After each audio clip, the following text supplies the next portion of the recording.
Jane Gwartz. Or a different couple of other shows. Yeah. Diving right into this. For a while. She's the hottest thing here. Yeah. But sort of the evolution of this. I mean, obviously we know there's a movie. Right. But in terms of where the idea came from to say, hey, let's do this TV show and how it kind of evolved to what it is. Right.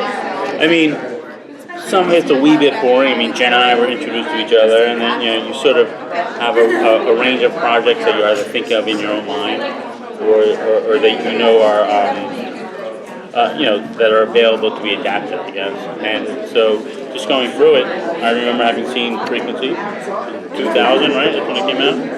And for me, it was just that central relationship. It was the father-son relationship that really, I remember from seeing the movie the very first time. The pure emotionality of it really got me, and of course I loved the genre element. And I thought that it would be tricky, but it could make a really, really interesting and dynamic show. That's what happened. Did you change the son to a daughter Right. for just to make it different from the movie, or to have that female presence in the lead? I wish it were as simple as that. We actually did one version of it where it was a father-son. And when we went to the CW, he said, "Is there anything you would change?" And I said, having done one version of this, I would want to change to a father-daughter because to me that was the biggest challenge as a writer, and I felt it offered the most dynamic relationship possible. I think, I'm not speaking in tongues here, but I think everyone has this idea of a daddy's little girl sort of cliche, you know what I mean? And what I love about the show is that if you've seen the pilot, you can see she's anything but. And the idea that she's the same age as her dad, and adds a real dynamism. We'll go with it. We're there. I've already said it. New word. Is a word. What?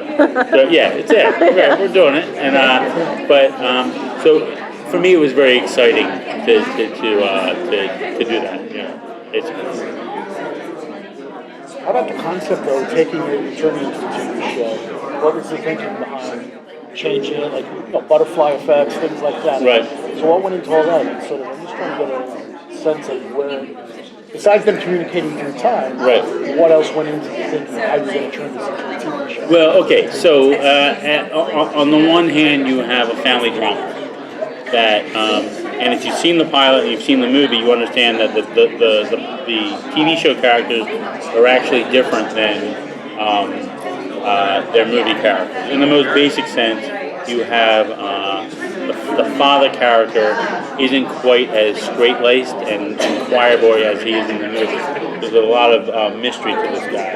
And then in what was the son character and Raimi's character, she doesn't quite worship her father in the same way that the son did in the movie. She stands on her own 2 feet, basically. So this is an ever-changing family dynamic. So right there, to me, that was a wonderful thing to explore week to week. These two, because of the circumstances at the end of the pilot, being forced to work with one another in what would ordinarily be sort of a wish fulfillment scenario. It's like you just reconnected and saved the life of your father.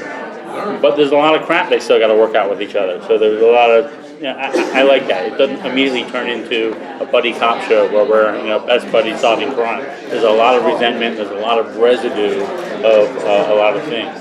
On the other hand, you have a mystery that's set off at the end of the pilot, and that lends itself to a certain ticking clock and tautness to the first season, and then you have the genre element, which allows us to spin things out, taking two ordinary characters who are sort of thinking they're on a detective's journey and being confronted with something that neither has any experience with, which everyone at this table does. There's a genre, you know what I mean? It's hitting them in the face when they least expect it, and they have no idea what to do with it. You know what I mean?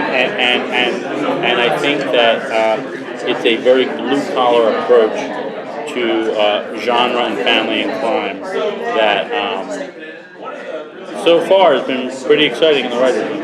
So, yeah. I mean, I think Jeremy said it. I think ultimately it's a wish fulfillment story, and I think everybody thinks about second chances. I think a lot of people that are watching television shows think about that, and I think it's something that's incredibly relatable this week. And I think that's what we're doing. And we have this big buy, but at the end of the day, it's about what if I got a second chance to do it over again. Based on mapped out, like multiple seasons, or at least maybe a thought in your head of how you would approach the story going on if you went beyond season? Yeah, we've mapped out season 1. We have that departure point jumping into what could be the focus of season 2, and then we have the kernel of what could be a season 3. I mean,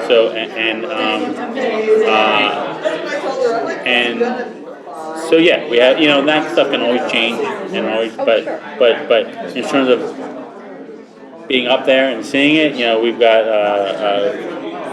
3 seasons at the least that we can see out there. You know what I mean? But it's a tricky show to do. I mean, I'm not going to lie about that. It's tricky with all the rules and everything, but I think it's extra tricky because we're trying to keep the rules out of view. I mean, I think some shows can get overwhelmed by the rules, and I just want people to be along with the characters on the ride and just trust that the rules are there. Just you don't need to have one slapping you in the face at every turn. Is the show going to take place in just a short period of time, in terms of like keeping in contact with the past, or is it going to be? Is she going to be in contact with the past for like weeks or months or a year? Well, there's a relatively short time frame set up in terms of when they have to have this mystery solved. So we can expect much of the first season will revolve around that time context. That said, because of memories and all that, we will be visiting these two at different periods of time in their lives. So just for a little extra added layer of delight. Thank you. Okay, thanks so much. I'm excited about it. Thanks. Good luck with it. You too.